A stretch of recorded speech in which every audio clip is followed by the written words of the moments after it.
ça, c'est en accord avec mes valeurs. J'ai su tout de suite que je devais quitter le salariat. Ce business, c'est devenu toute ma vie.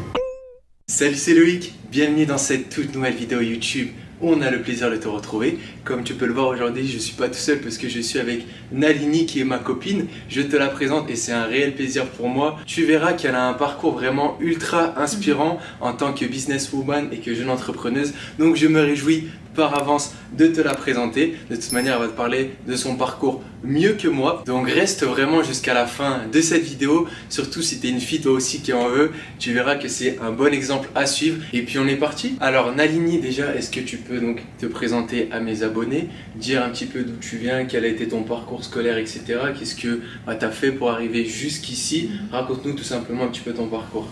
Bah écoute, moi j'ai eu un parcours assez conventionnel. Donc après avoir eu mon bac scientifique, j'ai entrepris un Master of Science. Donc ça équivaut à un bac plus 6, c'est un master en anglais en école de commerce à Gate Business School. C'était vraiment cool parce que j'étais entourée d'étudiants internationaux qui venaient des quatre coins du monde. Et en parallèle de ça, et même après mon master, j'ai du coup eu plusieurs expériences professionnelles dans plein de fonctions différentes, que ce soit le RH international, les achats, également la gestion patrimoine, la finance, l'audit, la compta, enfin bref, un univers complètement différent à chaque fois. J'ai aussi travaillé dans différents pays étrangers, donc j'ai eu cette opportunité d'avoir ces expériences à l'étranger comme à Malte, aux Pays-Bas, dans différents pays asiatiques également. C'est pas tout le monde qui peut faire comme ça, un petit peu un road trip autour du monde et travailler dans différentes sociétés comme ça. C'est sûr que ça a dû être vraiment que du kiff. Ouais, et puis ça m'a permis de développer des compétences dans vraiment différents domaines, complètement différents. Et ça donne vraiment un coup de pouce aussi quand tu veux lancer ta propre marque, quoi. Et dernièrement, j'ai travaillé dans une grosse industrie pharmaceutique qui est Pierre Fabre, où j'ai commencé déjà à travailler en parallèle sur mon projet entrepreneurial. J'avais vraiment cette envie de me surpasser, de créer ma marque avec passion en fait. C'était vraiment un projet qui me définissait, qui était vraiment en phase avec mes valeurs, quoi. J'avais ce sentiment que je n'avais jamais auparavant et malgré toutes les barrières que j'ai pu avoir, bah, vraiment j'ai toujours persisté parce que je voulais absolument concrétiser ce projet. J'ai réalisé que quand tu as vraiment un projet dans lequel tu crois, il faut vraiment foncer et réaliser ce qui te passionne. Est-ce que ça t'a fait un petit peu peur peut-être de te lancer, de te dire ok, parce que là tu es un petit peu couvé, c'est-à-dire entre tes études, etc., de te dire ok, je vais essayer de faire un truc par moi-même. Je pense que c'est une étape qu'il y a beaucoup de gens qui aimeraient franchir mais qui n'ont pas peut-être le courage de faire. Est-ce que pour toi c'était quelque chose de facile? Non, bah, c'était pas le cas parce que sinon j'aurais entrepris à 100% directement. Et au final, je l'ai fait toujours en parallèle de mes expériences professionnelles. Et non, justement, c'était pas facile parce que déjà du manque de temps, parce que tu as un travail à côté. Donc c'est pas forcément évident, mais je savais qu'en fait, au fond de moi, c'était vraiment quelque chose qu'il fallait que je développe. Ok, donc tu gardais un petit peu ce côté sécure du travail à côté, tu faisais ta passion, ce qui t'animait le plus et ça te permettait de garder une certaine sécurité, quoi. C'est ça. Alors d'aujourd'hui, tu as tout quitté pour te lancer à fond dans ce projet, être à 100% dedans. Concrètement, quel est ton projet? Quel domaine ça concerne? Mon projet, c'est vraiment de démocratiser la médecine ayurvédique en France. Il faut savoir qu'en France, la médecine qui est reconnue, c'est vraiment la médecine occidentale, la médecine conventionnelle. Ouais, c'est vraiment, voilà, c'est la médecine classique avec les médicaments traditionnels que tu connais. Et en fait, la médecine ayurvédique, elle s'appuie sur d'autres systèmes de médecine. C'est un système qui se repose justement que sur des solutions 100% naturelles, c'est-à-dire que ça vient de plantes naturelles, ça vient pallier tous les déséquilibres internes et renforcer ton système immunitaire. Et t'as pas forcément besoin de médicaments classiques, quelquefois parfois chimiques, où t'as souvent des effets secondaires. Surtout qu'en fait, ça va agir sur le long terme, parce que par exemple, quand t'as de la fièvre, tu vas prendre un Doliprane parce que sur le court terme, tu n'as plus envie d'avoir mal à la tête. Mais ça ne va pas vraiment rechercher la cause du problème. Alors que là, la médecine ayurvédique, ça va vraiment aller à la racine, chercher les symptômes à la racine. Mais concrètement, toi, qu'est-ce que ça t'a apporté peut-être la médecine ayurvédique? Est-ce que tu peux nous parler un peu plus des atouts de celle-ci? En fait, pour la petite histoire, moi, déjà depuis très jeune, je souffrais beaucoup d'insomnie, de troubles digestifs, j'avais beaucoup d'anxiété et de stress. Et je ne soignais pas forcément ça avec des médicaments que je pouvais retrouver en pharmacie par exemple. Je suis souvent partie en Inde, je suis allée dans des centres ayurvédiques. À court terme, déjà, je voyais vraiment des effets, mais incroyables en fait. C'était des bienfaits que j'ai pas pu avoir avec d'autres médicaments classiques. Exactement. Donc c'est pas simplement quelque chose dont tu crois, mais tu l'as vraiment essayé et sur toi ça a concrètement marché en fait. Exactement, en fait j'avais vraiment cette volonté de partager cette expérience en France. Je me suis dit mais en fait comment ça se fait que c'est pas encore démocratisé en France? Cette pratique, c'est juste incroyable et c'est ça le problème et le challenge un petit peu, c'est de pouvoir la faire reconnaître dans le système médical français. En lançant ce business de service, je voulais vraiment avoir une identité très forte pour cette marque-là, pour pouvoir fédérer une communauté qui s'aligne avec les valeurs de ma marque, c'est-à-dire de savoir d'où ça provient, l'origine, la traçabilité également, la composition des produits. En fait, tout est vraiment transparent. Je trouve que ta marque, elle est vraiment dans l'air du temps. Parce que c'est vrai que voilà, aller chez le pharmacien et prendre son petit cachet de trucs d'origine, bah, des fois ça fait pas vraiment effet. Mais toi qui allais chercher vraiment ce côté biologique et puis tu es vraiment en accord avec ce côté nature et tu es très transparent dans ce que tu promets dans ta marque, c'est juste génial. Et justement, j'ai une autre question à te poser par rapport à ta marque. Est-ce que tu as eu un petit peu des challenges par rapport peut-être à la médecine générale qu'on connaît? Quels ont été un petit peu les points forts qui peuvent caractériser ce que tu fais aujourd'hui? Ce projet, je voulais pas simplement le vendre en supermarché, dans les grandes surfaces. Je voulais vraiment qu'il soit exclusivement vendu en pharmacie. Donc pour cela, en fait, c'est des grosses démarches, c'est-à-dire que tu as des lois sur la protection du consommateur qui sont beaucoup plus lourdes que dans d'autres pays. Il y a des audits de laboratoire, des certifications par rapport à des médecins, à des pharmaciens, puisque les produits sont véganes, issus de l'agriculture biologique et 100% naturelle. Et justement, comme je t'ai dit, la médecine ayurvédique n'est pas forcément reconnue en France, il fallait la faire reconnaître. Et ça, t'as un petit peu galéré au début, c'était un petit peu un challenge pour toi? Mais bien sûr, à la base, il y a beaucoup de gens qui ne connaissaient même pas cette alternative à la médecine occidentale. Et puis, il fallait gagner en crédibilité et par rapport à ces personnes qui, je sais pas comment tu les appelles, hein, mais qui jugent un petit peu tout ça, c'est ça? Exactement. Et tout ça, ça t'a pas fait peur?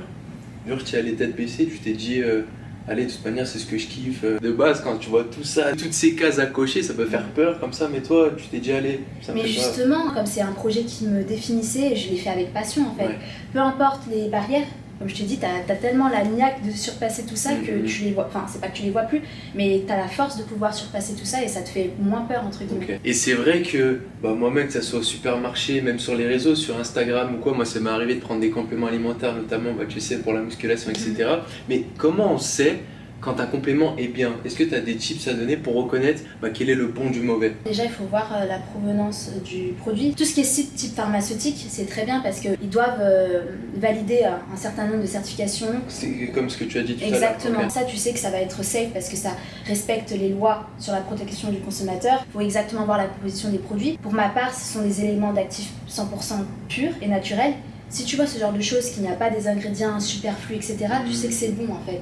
Ok, donc le mieux c'est tout simplement de checker derrière l'étiquette et de voir s'il y a peut-être des approbations d'établissements, enfin des choses qui sont saines et de ne pas foncer tête baissée et de prendre le premier cachet parce que sur le titre c'est marqué oui, très bon pour la santé. Il faut faire attention à ça. Super, et concrètement maintenant, où est-ce que tu en es avec cette marque? Est-ce que ça voit le jour? Est-ce que tu peux partager avec nous ce que ça a donné après toutes ces validations, toutes ces approbations à avoir?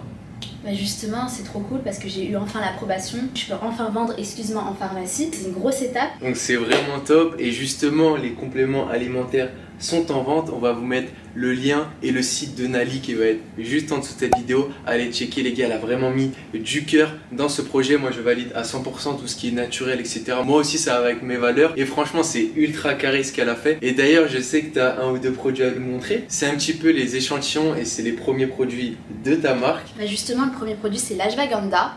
C'est un produit donc certifié bio, 100% naturel et vegan.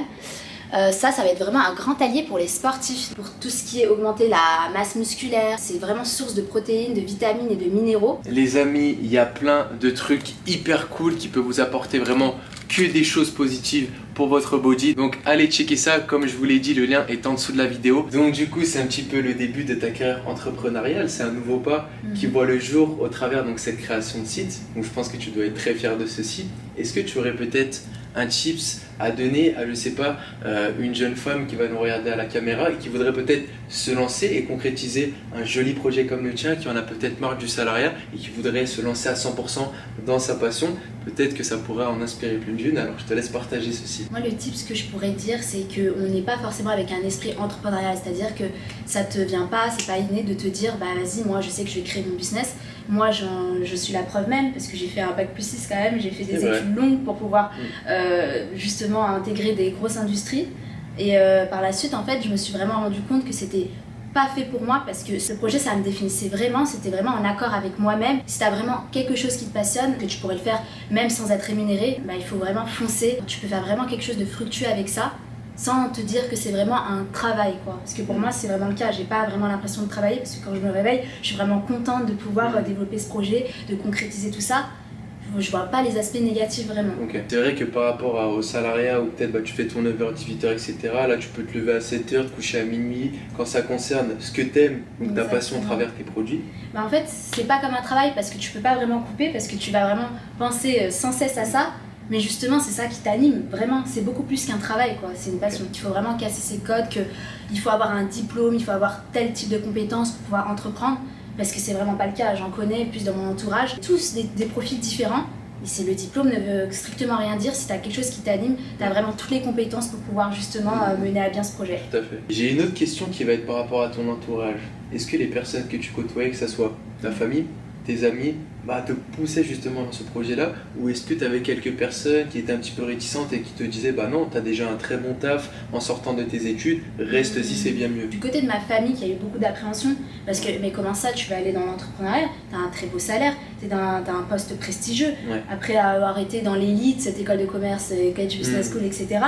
En fait, c'était plus de l'incompréhension qu'autre chose. Après, du côté de mes amis, c'était un peu mitigé. Ceux qui étaient en école de commerce, ils sont un petit peu formatés dans le sens où il faut à tout prix intégrer ces plus grosses industries, il faut vraiment avoir ces postes prestigieux. Il y a un peu cet aspect compétitif également entre nous. Après, voilà, c'est une ouverture d'esprit également que j'ai pu acquérir en voyageant, en rencontrant diverses personnes avec des profils complètement différents. Et justement, c'est trop cool ce que Loïc fait au travers de sa chaîne, de vraiment inculquer cet esprit entrepreneurial que l'on peut tous avoir et vraiment de motiver ces personnes-là, parce que même, j'en suis la preuve même pour moi justement, tu m'as vraiment motivé du début jusqu'à la fin pour ce projet entrepreneurial.